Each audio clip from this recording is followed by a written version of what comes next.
Ladies and gentlemen, good morning, good afternoon, good evening, and welcome back to my channel where we look at all matters leadership and personal development. And today we've got something very exciting as usual on this channel. Thank you so much for coming back. Looking forward to a very great interaction with you all. I have a dream today. I have a dream today. I have a dream today.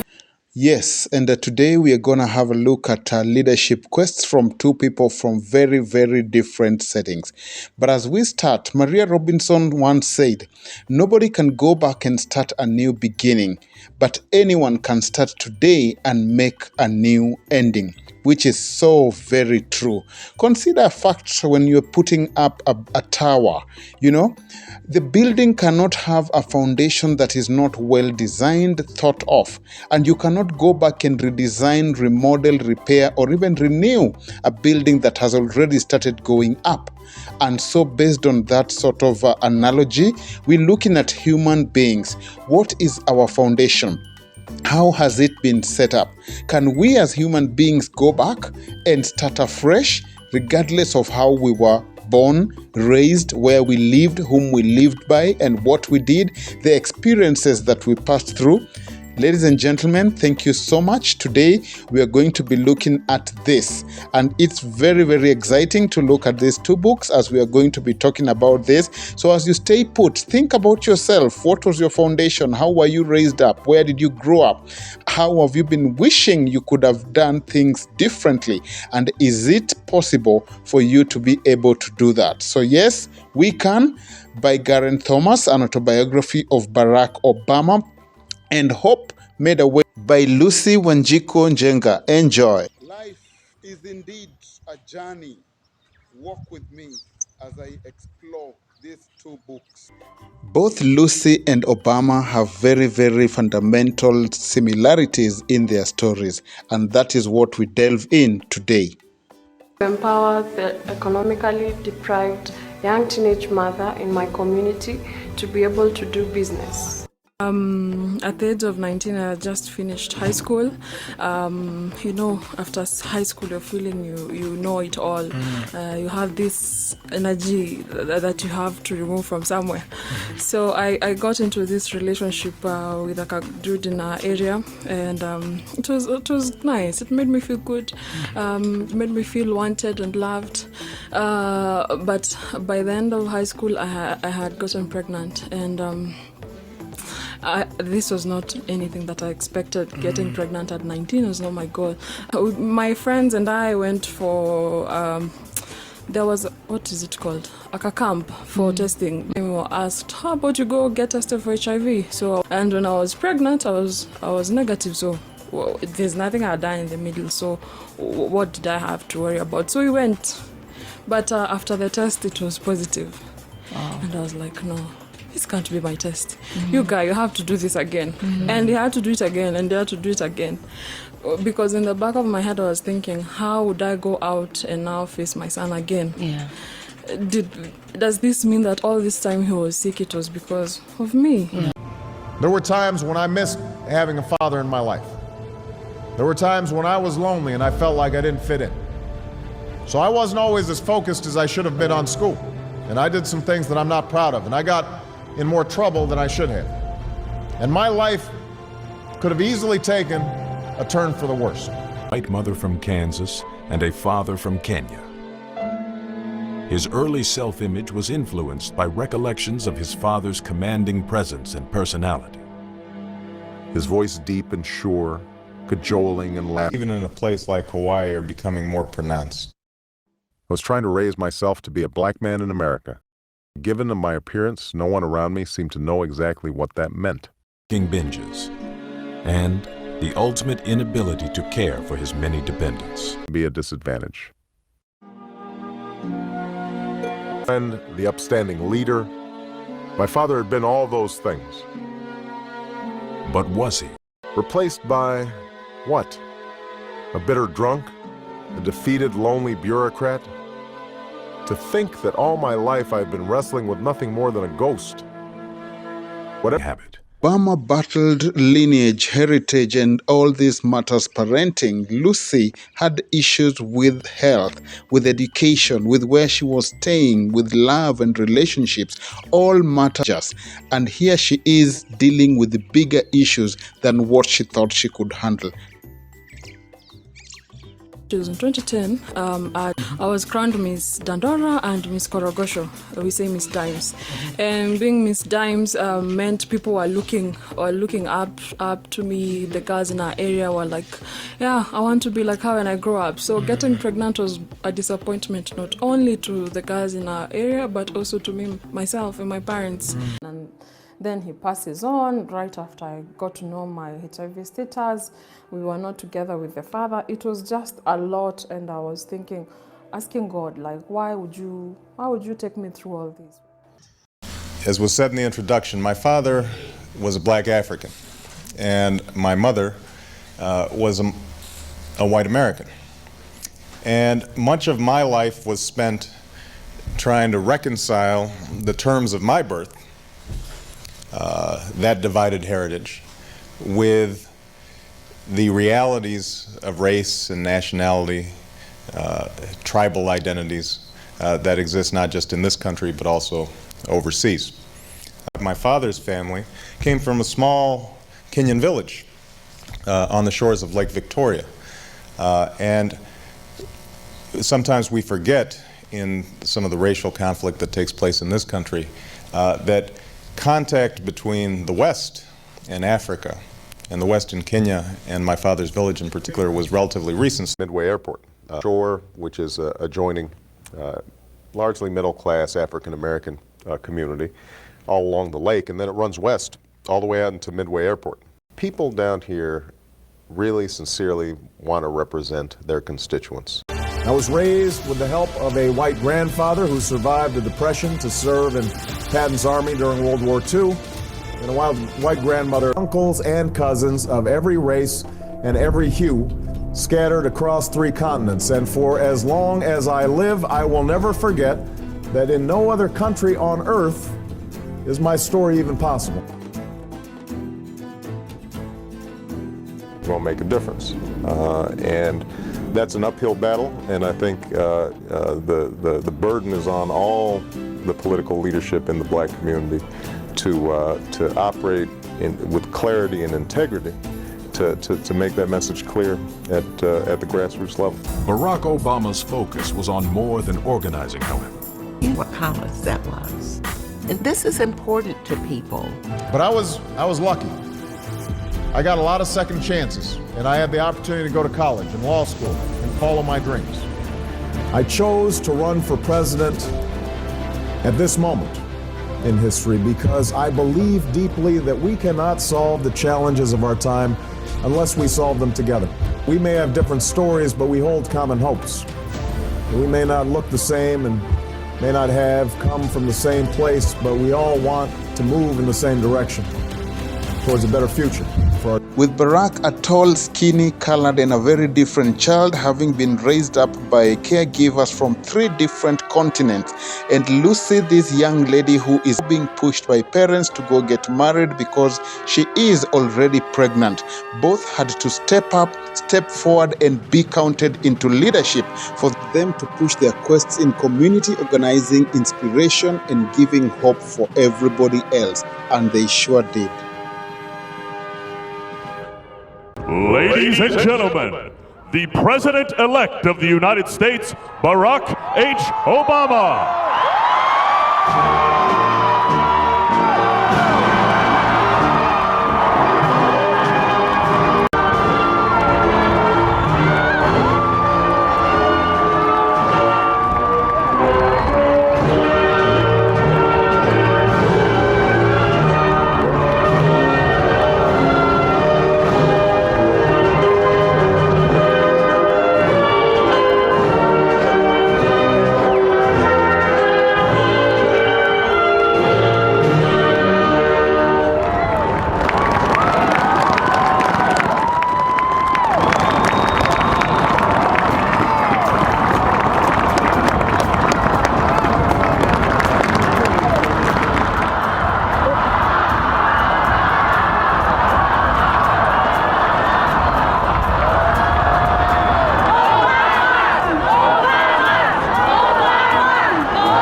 walk through why the president's visit here is so important for this institution, for this state, and for our country. As a man whose journey from boyhood teaches us all about the power of a single life with purpose, and each of our graduates should remember this. Barack Obama is a man whose understanding of the dream of and for America knows no limit. Mr. President, we're pleased to announce the establishment of the Barack Obama Scholars Program and pledge to you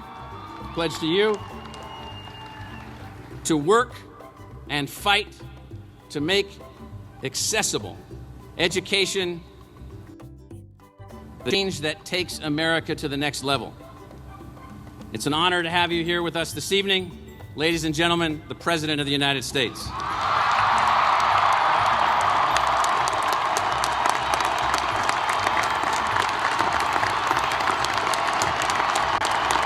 I want to thank the entire ASU community for the honor of attaching my name to a scholarship program that will help open the doors of higher education to students from every background. That no matter how much you've done or how successful you've been, there's always more to do, always more to learn, and always more to achieve. Please join me in welcoming on stage the 44th President of the United States of America, Barack Obama.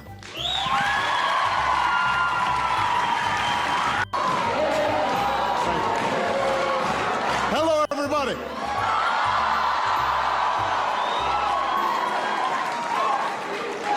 Yebo Manzazi.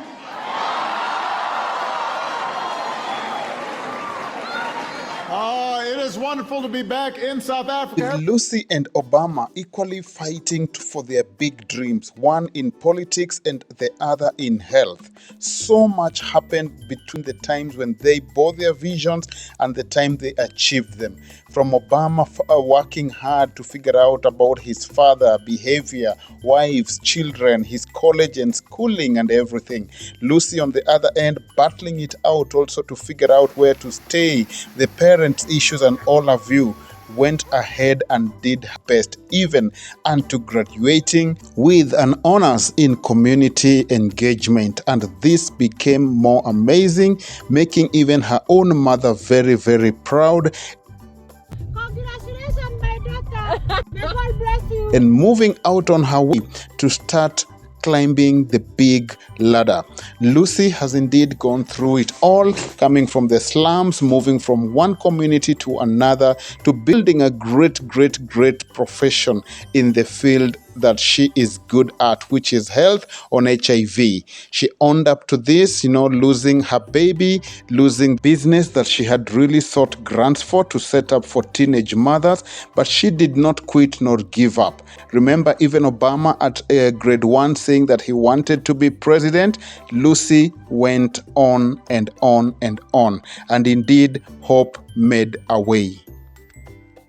But what are the leadership traits and similarities that made both of these people win? Number one, they were leaders naturally. Number two, their self-worth and self-esteem was at its top best. Number three, they believed in a purpose and with passion, and they went for it regardless of the stereotypes and the community challenges that they both faced. Remember, it's not very easy for Lucy to just walk out and say, yes, I'm HIV positive and I'm going to go out there and help young mothers to stand up. These truths will make you feel brand new. Be glad to inspire you. Let's hear it from New York. You see, this was a major deal. I was the first of my family to walk these streets, and traveling to America felt like a dream come true. My name is Presence. I already feel I'm in the presence of greatness. I'm the presence of greatness. Obama went through all the stereotypes in his area to make a difference from the communities that were looking down upon him. And that is how differences are made.